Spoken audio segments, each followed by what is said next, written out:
आज हूँ पवित्र देवस्नान पूर्णिमा जन्मवेदी स्नान वेदी को चतुर्था मूर्ति आगमन कर आज गाँ टू सहर सब महाप्रभु स्नान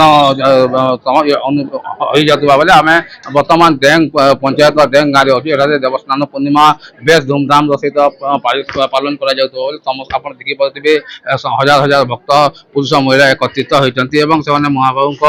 दर्शन कर आज स्वतंत्र नीतिकांति देवस्नान पूर्णिमा बेस धूमधाम सहित पालन कर सहित स्थानीय लोके अच्छा आम सीधा सड़क प्रतिक्रिया ना आज केन्ता काना कार्यक्रम थी कार्यक्रम सकाल 8 आमर जेनरा हूँ देवस्नान पूर्णिमा प्रत्येक वर्ष भली निके ए वर्ष भी आम गाँव में डिसाइड करूँ आर से हिसाब से पूजा पाठ होकर देवस्नान पूर्णिमा सरी आज केन नीति केंद्र पूजा करा गला केन विधि करा आज जगन्नाथ प्रभु केन बेसरे भक्तों को दर्शन देवे भोजे सव्य वेणु शिरसि शिखि पीछम कटितटे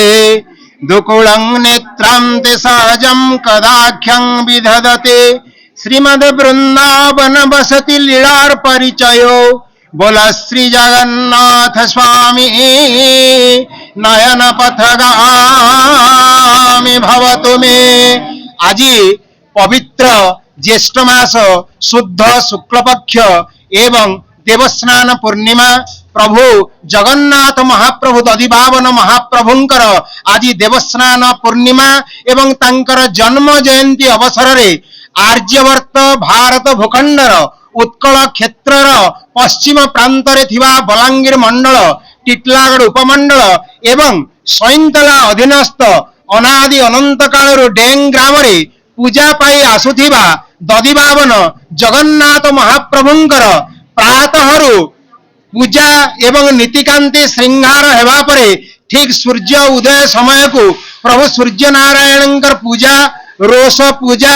एवं ता सहित समस्त पार्श्व देवादेवी पूजा हेबा परे दधिभावन भगवान रत्न सिंहासन धीरे धीरे ओह्लाई आसी रत्न मंडप विराजमान करथिले। गाँर गौतिया जयकृष्ण भोई एवं धर्मपत्नी पुष्पांजलि भोई एवं डेंग ग्रामर समस्त धर्मपरायण समस्त महिला माने साधु संत विज्ञ ब्राह्मण महाशय माने एवं अनादि बारपाली एरिया आसीथिबा समस्त भक्तवृंद आबाल वृद्ध वनिता डेंग ग्राम सहित आज को 700 वर्ष हेबो ऊर्ध्वर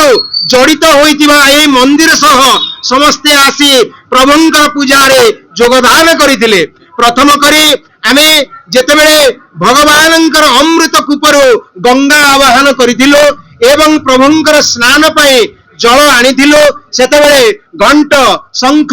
खोल करताल आवट चामर एवं समस्त प्रकार नीलाद्रि कल्पदय अनुसारे एवं स्कंद पुराण अनुसारे एवं भगवानंकर कल्पद्रुम सत्वलिपि अनुसारे भगवानंकर जहाँ वैदिक विधि अच्छी ताको ब्राह्मण पंडित माने अनुसरण